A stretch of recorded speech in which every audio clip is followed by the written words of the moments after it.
older sibling and I were staying at home in a small town in Ohio, with fewer people than my mom's graduating class from the city we came from.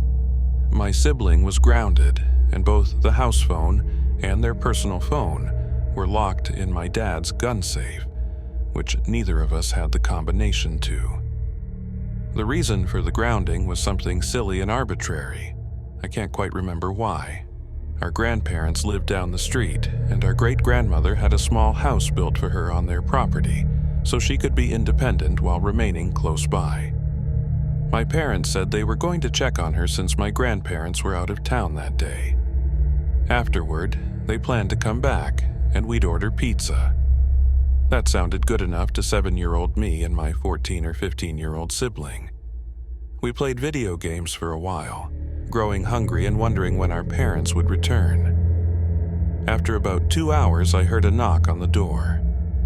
Excited for the food, I went downstairs, with my sibling following a bit behind after saving the game. I approached the door, which had a large window, and saw not my parents. Instead, there was a very tall, lean white guy with short black hair and scruffy facial hair, probably around 24 or 25 years old. It was unsettling because everyone knew everyone in our small town, and I had no idea who he was. I held up my finger like 1 second and closed the curtain.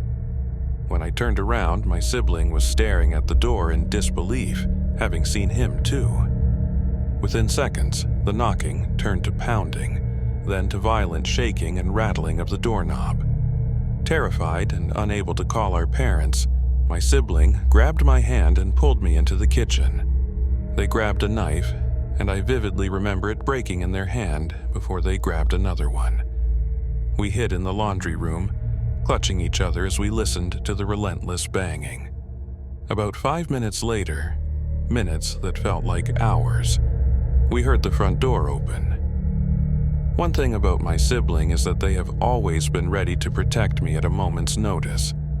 They were prepared to jump up and defend me with their flimsy kitchen knife the instant the man appeared. Instead, my mom rounded the corner, holding 2 pizza boxes, confused to find her 2 kids in a crumpled heap of tears on the floor. We jumped up and ran to tell her about the man outside, but she laughed. My dad was outside talking to him. She explained that he had been inquiring about buying a broken-down car that had been sitting in our driveway for months. Apparently, he was a mechanic. My mom felt awful, but also found the situation a little amusing. She later told us the man said he felt bad for scaring us. We were given hugs and a promise that the phones wouldn't be locked away again while they were gone. We spent the rest of the evening eating pizza through occasional sobs. But even now, something still bothers me. It didn't occur to me as a child, but as an adult, I can't shake the feeling that something was deeply wrong. Why would a grown man pound on the door like that, shake the handle, and try his hardest to get inside a house where it was clear the parents weren't home, or where a child had simply gestured 1 second? Why would someone want to discuss a car without a for sale sign so late at night, around 9 or 10 p.m.? I'd like your opinion on whether I was genuinely in danger that night.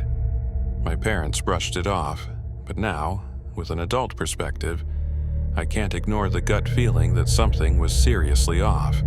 And honestly, I don't want to think about what might have happened if my parents hadn't come home when they did. I live in LA, in the suburbs. It's a nice neighborhood, mostly Iranian Jewish, fairly wealthy, but still, it's not unusual to hear the ghetto bird late at night. Only this night, the airship was right over our house, and the spotlight kept shining back and forth. I had my wife and toddler son asleep in the room with me. Neither of them woke up.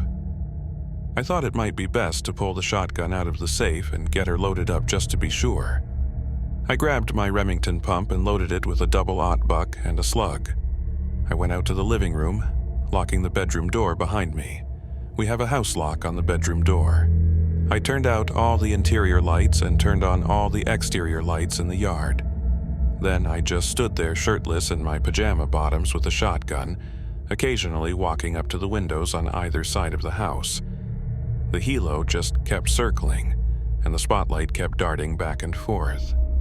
I sat down in a chair and within a minute started to doze off when I saw a figure run by my sliding glass door from my backyard towards my side yard.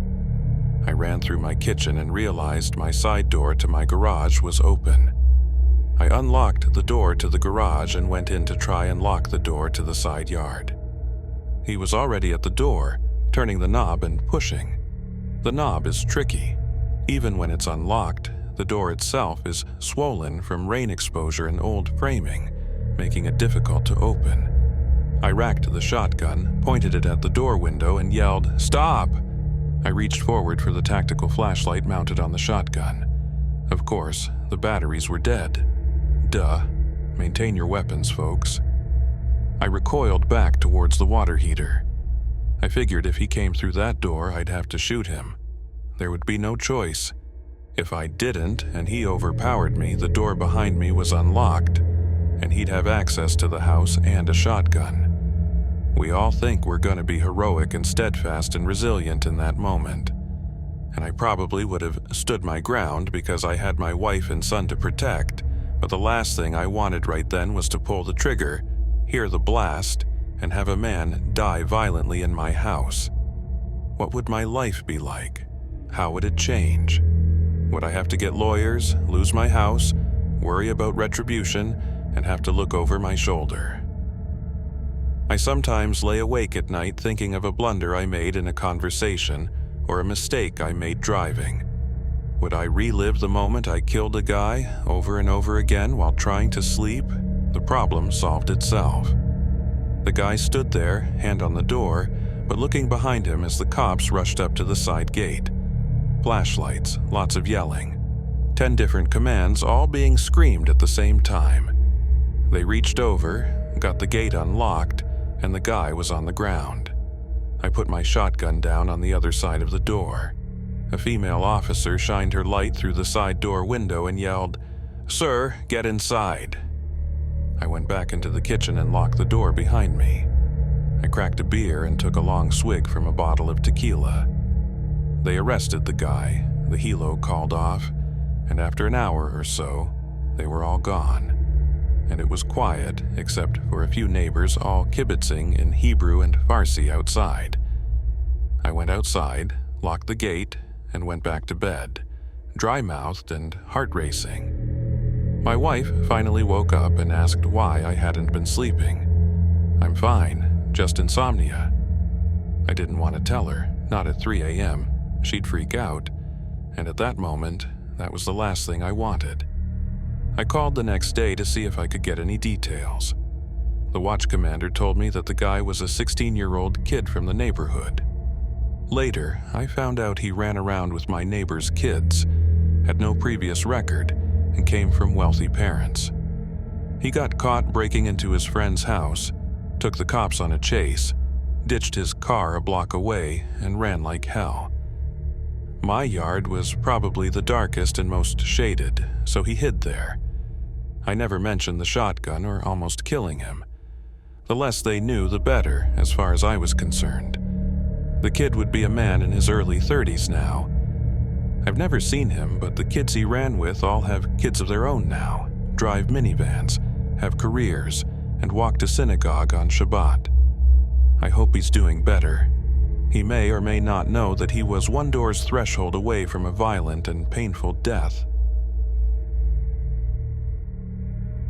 I was living in my first apartment alone in college in 2015. It was a Friday night, and I was on Skype playing video games with friends. Around midnight, there was a knock on my door. I looked through the peephole and saw someone from my complex whom I'd spoken to a few times. He looked nervous and scared. I opened the door but kept the door chains on and asked him what was going on. He told me someone passed out on the stairs and looked sick. He had heard me talking on my Skype call through the door, so he knocked on my door for help. I went out into the hall with him, and he showed me the person passed out on the stairs. It was my neighbor from across the hall. He was obviously very, very drunk. The other guy at the complex reached down to help him up, and the neighbor swung at him in a messy attempt to punch him. He missed completely. We talked him down and managed to get him up the stairs to his door, though the drunk guy kept throwing sloppy swings at us every now and then. It took him about 10 minutes to find the right key for his door. Every time we tried to help him, he would get angry and try to punch us. Eventually, he got into his apartment, closed and locked the door, and we heard him collapse on the ground on the other side. We called the non-emergency line, concerned that he might have alcohol poisoning or that he had driven home in his condition. No one was with him, so we had no idea how he got back home, and he seemed drunk enough for it to be dangerous. The non-emergency responders arrived and banged on the door for a while before the drunk guy managed to unlock it. I heard an ambulance pull up and they took him to the hospital. The next day, I received a call from the police informing me that he had to be hospitalized and his stomach pumped due to alcohol poisoning. The officer said that the other guy and I had probably saved his life by helping him and getting him medical attention. However, they also found a gun on the man. He was a criminal and not supposed to own a firearm, and he definitely didn't have a permit to carry it. He had come back with it from wherever he had been drinking. The cops mentioned that it was probably a good thing he was as drunk as he was because he forgot he had a gun on him. Instead of pulling a weapon, he had thrown those sloppy punches. If he had remembered the gun, things could have ended very differently. I definitely could have died that night.